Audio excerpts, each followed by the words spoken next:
പിന്നെ ഞാനൊന്നും പറയണ്ട വയറ്റിന് ഞാൻ എന്നെ മറ്റേ വിളിച്ചെന്താണ് വെങ്കിട്ടമോ മോഹൻ വെങ്കിട്ട. ഞാൻ ഉച്ചയ്ക്ക് ഭക്ഷണം കഴിക്കാൻ വിളിച്ചിട്ട് വരെ ഫോൺ എടുത്തില്ല. Switch off. എന്താ മൂപ്പര് പറഞ്ഞതാ? അല്ലല്ല, ഞാൻ കണ്ടപ്പോഴേ വെറുത്തു പോയിട്ടുണ്ടാവും. ഇത് ഞാൻ പിന്നെ ഇവിടെ വന്നു കഴിഞ്ഞാൽ പിന്നെ ഷെയ്ക്കിന്റെ അവിടെ നിന്നാ കഴിക്കല്. ഏത് ഷെയ്ക്ക്? ദുബായ് ഷെയ്ക്കിന്റെ. തുടങ്ങിയല്ലോ അല്ലടോ, ദുബായ് ഷെയ്ക്കിന്റെ അവിടുത്തെ മാന്റെ മന്തിയാണെന്ന് കഴിച്ചേ. മാന്റെ നമ്മളവിടെയാണല്ലോ മാന്റെ ഇതാക്കാൻ പറ്റാത്ത. ഇവിടെ ഞാനാണല്ലോ ഇത് കൊടുത്തത്. മാന്റെ കൊല്ലാന്നുള്ളതിന്റെ അനുമതി ഞാനാണ്. നിങ്ങൾ ഉറങ്ങുമ്പോ ഞാൻ അമ്മിട്ട് കൊല്ലുന്നു. എന്ത് വിടലാന്ന് അടിച്ചു നിങ്ങള്? ഏട്ടാ സംഭവം ഞാൻ കുറച്ച് അവാർഡ് കഴിഞ്ഞോ? അവാർഡ് കഴിഞ്ഞോ എന്നത് മീൻ മാർക്കറ്റിൽ മീൻ വെക്കല്ലേ? അത് വഴി ഒന്നുകൂടി അവാർഡ് ഇട്ടോളി നമുക്ക് കൊടുക്കല്ലേ? അർഹതപ്പെട്ട ആൾക്ക് കൊടുക്കണം. കുറച്ച് നേരം വൈകിപ്പോയി ആയിരിക്കണം. ഞാനൊന്നും പറഞ്ഞിട്ട് ഞാൻ പിന്നെ ഇവിടുത്തെ താജ്മഹലിൽ നിന്ന് കുളിയൊക്കെ കഴിഞ്ഞ് ഇവിടേക്ക് എത്തുമ്പോഴേ നേരം വൈകി. താജ്മഹൽ കുളിക്ക് നിങ്ങൾക്ക് താജ്മഹൽ എന്ന് പറഞ്ഞ വേറൊരു സംഭവം. അതിൽ കുളിക്കാൻ പറ്റൂല. ഞാൻ ഡൽഹിയിലാണ് വരുന്നത്. ഡൽഹി പോയാൽ ഞാൻ താജ്മഹലിലാണ് താമസിക്കല്. ഡൽഹി പോകുന്ന താജ്മഹൽ നിങ്ങൾ താമസിക്കും. താജ്മഹലിന്റെ കഥ അറിയാം. ഈ താജ്മഹലിന്റെ കഥ എന്ന് പറഞ്ഞു കഴിഞ്ഞാല് ഞാനൊരു ദിവസം നമ്മള് ഇന്ത്യയിൽ ഇങ്ങനെ സ്വാതന്ത്ര്യസമരമായിട്ട് ഇങ്ങനെ പെട്ടെന്ന് എനിക്കൊരു കുതിര സന്ദേശം കത്ത് ഞാൻ നോക്കുമ്പോ പെട്ടെന്ന് അർജന്റ് ഇമ്മീഡിയറ്റ്ലി ഫ്രം ഷാജഹാൻ എന്നോട് പെട്ടെന്ന് ഡൽഹിയിലേക്ക് ചെല്ലായി. അപ്പൊ തന്നെ ഞാൻ ആ കുതിരപ്പുറത്ത് ഞാൻ ഡൽഹിയിലേക്ക് പോയി. അവിടെ ചെന്നപ്പോ ഭയങ്കര ഒരു സമ്മേളനം നടക്കുക. ഒരുമാതിരിപ്പെട്ട ആൾക്കാരൊക്കെ പിന്നെ വല്ലഭായി, മൂർത്തിലാല്, റാഞ്ചിയാത്തോപ്പി, പിന്നെ മങ്ങാട്ടച്ഛൻ, പെരുന്തച്ഛൻ, പാലിയത്തച്ഛൻ, പള്ളിയിലച്ഛൻ, ഇന്തച്ഛൻ, അങ്ങനെ ഒരുമാതിരിപ്പെട്ട എല്ലാവരും ഉണ്ട്. സമ്മേളനം നടക്കുക. അപ്പൊ ഞാൻ ചെന്നപ്പോ എന്താ സംഗതി അറിയില്ല, ഷാജഹാന്റെ ഭാര്യയ്ക്ക് ഒരു പുര ഉണ്ടാക്കണം.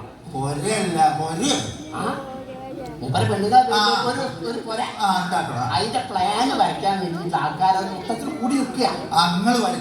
അപ്പൊ ഞാൻ ചെന്നപ്പെട്ടുള്ള സംഭവം ഞാൻ അത് വരച്ചു കൊടുക്കും. ഇവർക്ക് ആരും വരച്ചു മേഖലയില്ല. അങ്ങനെ ഞാൻ അപ്പൊ തന്നെ ഷാജഹാൻ പെണ്ണ് നിന്നിട്ടുണ്ടായിരുന്നു.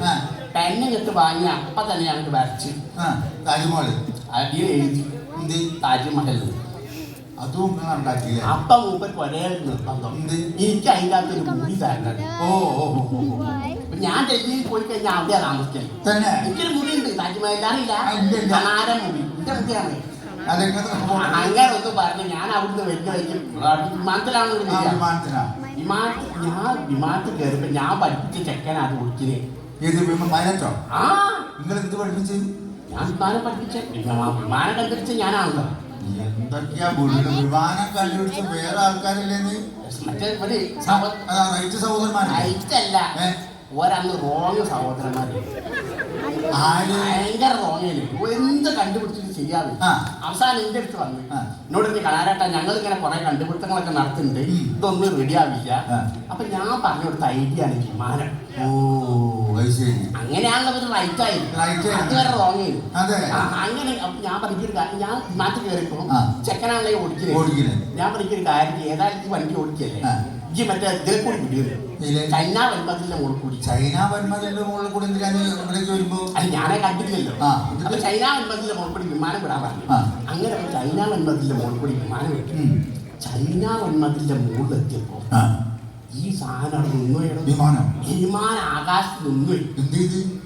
ഒരൊറ്റ കുട്ടിക്ക് പുറത്തിറങ്ങി നോക്കാനുള്ള ധൈര്യം പുറത്തിറങ്ങാൻ പറ്റൂല്ലോ. അവസാനം ഞാൻ ബാക്കിലെ ഡോറ് തുറന്ന് പുറത്തിറങ്ങി.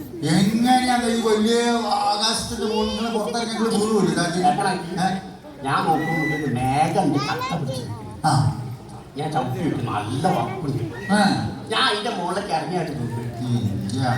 ഞാൻ എന്റെ മൊത്തം ഒറ്റ ഒറ്റ തള്ളലോട്ട് വിമാനം കൊണ്ട് ദുബായിക്ക് പോകും. ഞാൻ ഈ മേഘത്തിന്റെ മുകളിൽ മേഘരൂപനായിട്ട് ഒറ്റപ്പെട്ട് കുറച്ച് കഴിഞ്ഞപ്പോൾ മറ്റേ ഞാൻ ഗിറ്റാർ വായിച്ചു കഴിഞ്ഞു. ദീപത്തെ മുന്നിലല്ലോ ആകാശ് നാരദേ അതെന്നെ വായിച്ചു കഴിഞ്ഞു. ഞാൻ പറഞ്ഞ എനിക്ക് വീണ വായന എനിക്ക് പ്രാണവേദന ഇങ്ങനെയുള്ള പ്രാഞ്ചലുണ്ടായി. അപ്പൊ ഞാൻ എന്ത് ചെയ്യുന്നു വിചാരിച്ചു നിൽക്കുമ്പോ കുറച്ച് കഴിഞ്ഞപ്പോണ്ട് മറ്റേ എയർ ഇന്ത്യന്റെ എനിക്ക് വണ്ടി, എയർ ഇന്ത്യന്റെ വണ്ടി വിമാനം. അപ്പൊ എനിക്കിത് ഓർമ്മ ഉണ്ട്. ജയനെ ജയന്റെ കോഴികളൊക്കെ ഞാനൊരു ഒറ്റ എന്നിട്ട് അകത്ത് ഭക്ഷണം കിട്ടൂല തൂങ്ങാനൊക്കെ അടിപൊളിയാ അങ്ങനെയാണ് ഞാൻ ഇവിടെ എത്തിയില്ലേ ഇവിടെ എത്തി അങ്ങനൊന്നും പറയണ്ട. ഇനി ആണെങ്കിൽ ഇവിടെ നേരെ തിരുവനന്തപുരത്തേക്ക് പോകണം. തിരുവനന്തപുരത്ത് മുഖ്യമന്ത്രിയായിട്ട് ചർച്ച എന്തിന്റെ കേരളയിലെ പദ്ധതി നിർത്തി വെച്ചില്ലേ? കേരളയിൽ എന്ന് പറഞ്ഞാൽ എന്താ എന്താ എന്താണ് കേരളയിൽ എന്ന് പറഞ്ഞാൽ എന്താ? കേരള റെയിൽ കാണാനും റെയിലോ? മുഖ്യമന്ത്രി എന്നെ വിളിച്ചിട്ട് ഞാൻ ഇതിന്റെ റെയിലിന്റെ താല്പര്യം വിളിക്കണം. വണ്ടിക്കലക്കണം ഇതിന്റെ ബാനറിലേക്കുള്ള സാധനം. ഓ അത് കേറില്ല. ഞാൻ പറഞ്ഞ താല്പര്യമില്ല, എനിക്ക് സാധനവും പ്രശ്നം താല്പര്യമില്ല. നിങ്ങൾ ആരാച്ചാ വെച്ചിട്ടുള്ളൂ. അവസാനം മുഖ്യമന്ത്രി കണ്ണിൽ വെള്ളം നടത്തിട്ട് എന്നോട് ഒരൊറ്റ ചോദ്യം, ഞങ്ങൾ നിൽക്കട്ടെ. അപ്പൊ നിങ്ങൾ എന്താ പറഞ്ഞു? ഞാൻ എടുത്തോളാം.